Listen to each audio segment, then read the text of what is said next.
Good morning. Today is Wednesday. It is Chof Ches Shvat Tavshin Ein Daled. We are in Teres Menachem Sefer HaMamorim Tavshin Yud Aleph Tavshin Yud Beis in the Mamar of Purim Tavshin Yud Beis Layehudim Hoysa Eira. We are on page Reish Chof Tes, the paragraph beginning V'hinei. The verse in the Megillah upon which this Mamar is based, or the opening verse of this Mamar, is Layehudim Hoysa Eira V'simcha V'sasan V'kar, and the Jews had light, gladness, joy, and honor, which refer to four different general types of mitzvahs. Eira is Torah, Simcha is the festivals, Sasan is circumcision, and Yikar is Tefillin. Notwithstanding the fact that these are four areas in which the Jews had salvation, the celebration of Purim is focused on two of them, Torah and Simcha, Torah and joy. Why? Then we began to explain that the joy of Purim is greater than the joy of any other festival, to the extent that it'll even remain relevant and noticeable, discernible when Mashiach comes, because of the fact that the whole concept of Purim is a revelation of godliness from beyond the chain order of creation, unlike all the other festivals.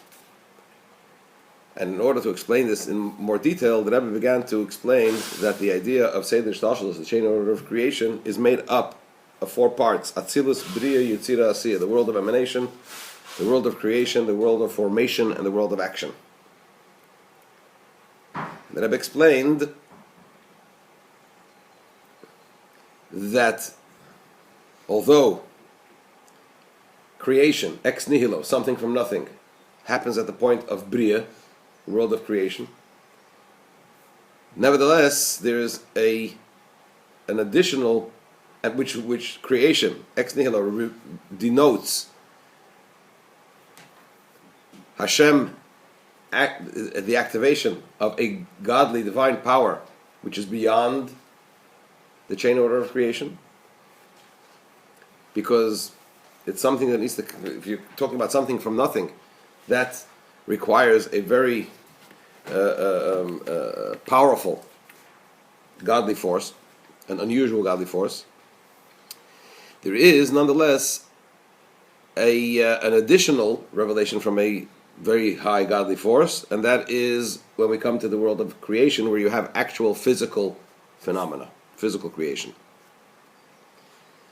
And that comes from God's infinite power. Okay? But be that as it may, the bottom line is that when we talk about creation, we're talking about me'ayin liyesh, from nothing to something. What is the nothing and what is the something? The nothing is a reference to the creator. The something is a reference to the created. Now, from whose perspective is the creator considered or referred to as nothing? That's what the Rebbe addresses in the next section. Page Reish Chof Tes, V'hinei. V'hinei klol v'sin habriya ma'ayin liyesh u'be'ofen. The general idea of creation, from nothing to something, meaning to say that the creator is referred to as nothing, and the created is referred to as yesh, as the something. It's in such a manner, although it's in such a manner that although the true existence is where? Is above, right? In other words, who really and truly exists? The creator. Mikol Mokim, nonetheless, Nikra B'Shem Ayin is referred to as nothing. That's the question. Now, the fact that he's referred to as nothing, you could think that he's referred to as nothing from the perspective of the created being. That the created being feels himself as a yesh, as an existence, and doesn't really perceive its creator. Therefore, it's referred to as nothing. Says the Rebbe, no. He's the creator is referred to as ayin, as nothing, as naught. Why? Hein mitzad hamayla, v'hein mitzad hanivra. Both from the perspective of the one above, and also from the perspective of the creator, of the created. Again, the Creator is referred to as Ayin, both from the perspective of the above and from the perspective of the created. Mitzad hamayla nikra Ayin. Why would the creative force be referred to as Ayin, as nothing, as naught, from the perspective of the one above? Lefi shehayishavus eina ela meha'ara ba'alma. This is because creation is merely from a ray, from an emanation. Shaharei lo yizehu ikir ha'elakus ma sheha'elim mishavim mimenu. For this is not the main aspect of godliness that worlds are created from it. In other words, it's not the fact that worlds are created from godliness is not its main defining feature. Godliness, Hashem, is way beyond creation. Creation is just one aspect. Therefore, concerning the main aspect of godliness, nikra ha'arazu b'shem ayin bilvad. So how does creation happen? Creation is that there is an emanation, a ray, one aspect of godliness which is emanated from Hashem, which is responsible for creation, which is the creative force, right? So because it's just a ray, it's merely a ray, an aspect of Hashem, of godliness, as it were, right? That is responsible for creation. Therefore, relative to Hashem, the creative force is called ayin. It's called nothing.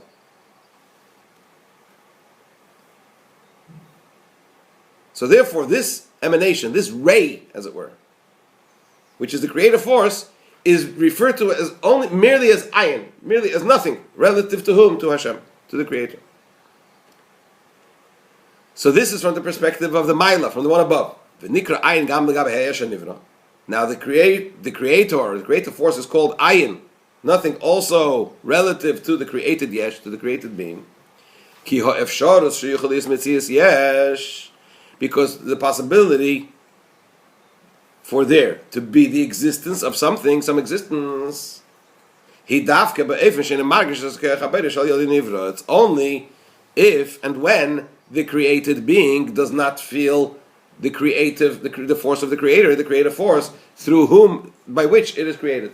In other words, if a created being would be consciously aware that it's being created by a Creator, it would not be possible for it to be in a state of yesh, of existence. As the Alter Rebbe explains in Shara Yichud Ve'emunah, it's only through this process of tzimtzum, through this process of there being a contraction and a blockage on the creative force, that the world could appear and actually feel itself as a separate existence, a separate entity from God. Therefore, also relative to the created being, the creative force is referred to as nothing. Even though, really and truly, who is the real yesh? The Creator. And the created being is really nothing, as Alter Rebbe explains in Tanya. It has no independent existence. It depends completely and totally on the creative force, so it doesn't really and truly exist on its own. Nevertheless, because of this concealment, it does feel itself a yesh, and it's because of this concealment, because of the fact that it doesn't feel its Creator, that the yesh, the created being, could actually become a yesh, an existence that feels itself as a separate entity. While if because the created being does not know in a conscious way of its creator at all. The imrak yeda mimenu. If it will only know about it, azay is battle mitziyusay, he will then become nullified from his existence. He will become in a state of no more there will be no more created being. And he will be consumed, the created being will be consumed in the creative force that is contained within him. Similar to that which our sages say in the Talmud of Sanhedrin, Hashem stretched out his small finger among them and he burnt them up. The Gemara over there, we learned it already before also. I believe it was in the Maimon Kaved Malchuscha. I think it was in the Maimon of Rosh Hashanah. that Hashem, it is. And when Hashem created the world, He created the angels. And then when He created the angels, He said, "What do you think about creating man?" So the first group of angels said, "Why do you want to create man? Not a good idea." So Hashem inserted his finger, small finger, among them, and He burnt them up. Then the second group came along and they said something similar. So Hashem burnt them up as well in the same manner. The third group came along and said, "Why are you asking us? You're doing what you want anyway. If you don't like our opinion, you just get rid of us." So, you do what you like. And in fact, He did that. And then when man sinned and the day of Floga came and so on and so forth, He said to them, "No, was it a good idea?" So Hashem said, until man is old, I am Him, I am Hashem, and then even when He becomes very old, I will tolerate Him, and so on and so forth. Anyway, be that as it may, we see that Hashem, what is the idea of Hashem stretching out His finger among the angels? It means revealing Himself to them. Revealing Himself to created beings. When a created being becomes aware of the godly force, what happens? You become consumed into it. Bittul. So it's only through the fact that the created being is not consciously aware of the creator that the created being could be in a state of Metzias Yesh, of an actual existence, and feel itself as actual existence. It seems to be contrary to what we're doing every day. We're trying to bring Gilui of Hashem. We also say, "I'm Chadesh b'chol yom tamid nafseh b'neshik." Correct? It sounds like we're trying to annihilate ourselves. Well, that's one way of putting it. Another way of putting it is that that's the whole purpose of creation. The purpose of creation is that there should be a Metzias Yesh. There should be. Hashem wanted, what does it mean? What's the idea of Dira B'Tachteinim? Hashem wants to be present in the lowest realms just as He is present in the highest realms, right? What does that mean? That there should be a world which feels itself as a separate entity, as a created being. And in there we should make Hashem's presence known just like it is above. So it's the fusion of the two positions. You're right. That is the whole purpose of creation. That's the chokhmah. Let's put it this way. This is what Hashem wants. That there should be a created being that ultimately should remain in his state of consciousness, in a state of consciousness and existence as a created being is, as a result of creation, and there godliness should be revealed. And that comes through Avodas Hashem, through Torah, and through mitzvahs, and so on and so forth. So this is the idea of Yesh Me'ayin, both from the perspective, or Me'ayin Liyesh, both from the perspective of the Creator and the perspective of the created. V'hinei ha'inyan de berosiv. When we say berosiv, now going back to the three realms of Bria, Yetzirah, and Asiyah, who inhabits the world of Bria? As we denoted that Bria, the first point of creation, is in Bria, right? So when we say berosif, shehu in the Bria me'ayin liyesh, which is the idea of what? Creation from nothing to something. Kfi shehu b'seder ishtalshlus, as it is in the chain order of creation. What is that world? In yani hu elam hanashamas. This world, this realm, is the world of souls. Kal neshamas Yisrael amru razal, because concerning the souls of Yidden, our sages say, Yisrael ala b'machshava. Yidden, Yisrael, came up b'machshava, in thought. They arose in thought. Whose thought? They arose in Hashem's thought. What is thought? So, what thought as opposed to what? As opposed to speech, right? Or action, of course. So, in other words, the world of Bria, the realm of Bria, is referred to as machshava.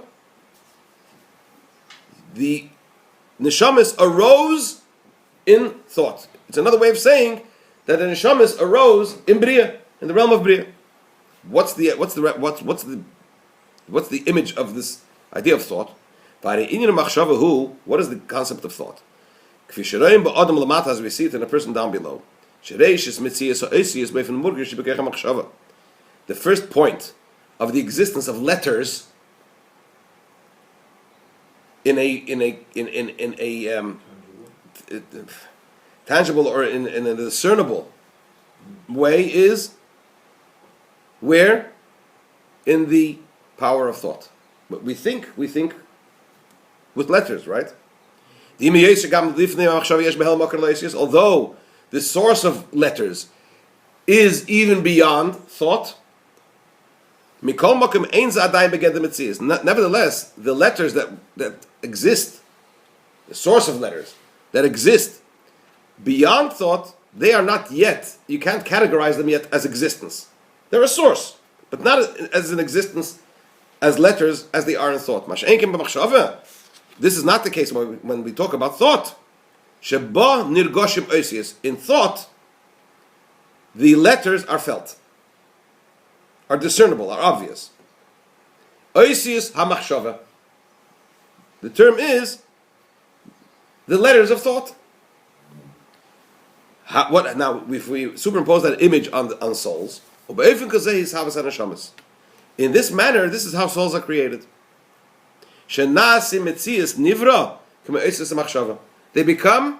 Souls become a created existence, but what type of existence? Like the letters of thought. Nevertheless, so even though we say created, now created, something created denotes, as mentioned before, a separate entity, right? But not all separate entities are equally separate. Okay? That's the point that Rebbe makes. Some are created beings, but are fused with the creative force, more closely associated with the creative force, and other created beings are less attached and connected to the creative force. Nevertheless,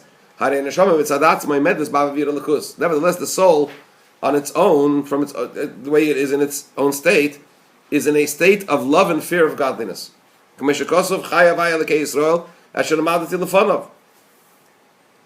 this is a pasuk it's a pasuk in Malachim. I think it's Eliyahu said it, that God, the God of Israel lives, or I swear in the name of God of Israel, before whom I stood. Chassidus explains this is a reference to the way the neshama stood before Hashem before it came down into the physical body. V'hainu, the kshem shamachshava. What does it mean? That, in other words, it's a reference. It means like this: that the soul, the way it is above before it comes down into the body, is cleaves and is connected to Hashem. V'hainu, the kshem shamachshava ein adover nifrod. Just like thought is not something separate, right? The although it is merely a garment, nevertheless it's a garment which is connected with that which is clothed within it.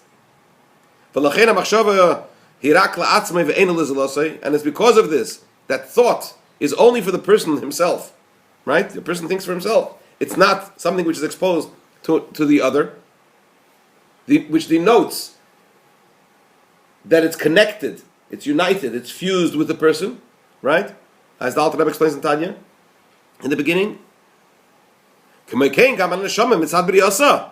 too the soul, as it is created, which means as the soul is in the world of Bria, before it comes down clothed into the body, is in a state of cleaving to godliness. Just like thought is connected to the thinker. So this is Bria. So Bria denotes created beings that are created, but are cleaving and united with the Creator. Lower than this is the level of Yitzartiv, the realm of Yitzira, which is similar to the power of speech. The letters of speech, they're also letters, but they are already separate from the person. And also the other person knows the words that you're speaking. What is this? The parable, the moral. What is the parable above when we talk about created beings that are created from speech? Heim hamalachim. These are angels, which are lower than souls. The creation, the souls are created. Angels are created from the godly emanation, the godly creative force known as speech. As it says in the verse, with the words of Hashem, the heavens were created. And with the breath of His mouth, all its hosts, all its angels. Therefore, angels are a separate existence, just like speech is separate from the person. To such an extent that the idea of sin is also possible by angels. This is a very, very interesting statement, which we have to flesh out, but it's getting a little late. And lower than this is the realm of Asiyah. The Koya Leil Masiyah, this is the world of action. Ad Leil Magashmi Rachum, till the physical and material world as we know it. That's why it says af, which comes to add something that is different than the preceding ones, than Bria and Yitzira, because the creation of a physical existence, which is already an additional aspect in creation, comes from the level of af. What does af refer to? This is a creative force which is higher than Yitzira, the realm of formation which precedes it, and even beyond the realm of creation which precedes Yitzira. It has to come from a godly force which is beyond everything in order for there to be what? Physical existence as we know it. We will go back to Mitzvah Shem tomorrow. We'll probably start from the idea of angels and malachim. But this is the idea of Bria, Yitzira, and Asiyah. We'll continue Mitzvah Shem tomorrow.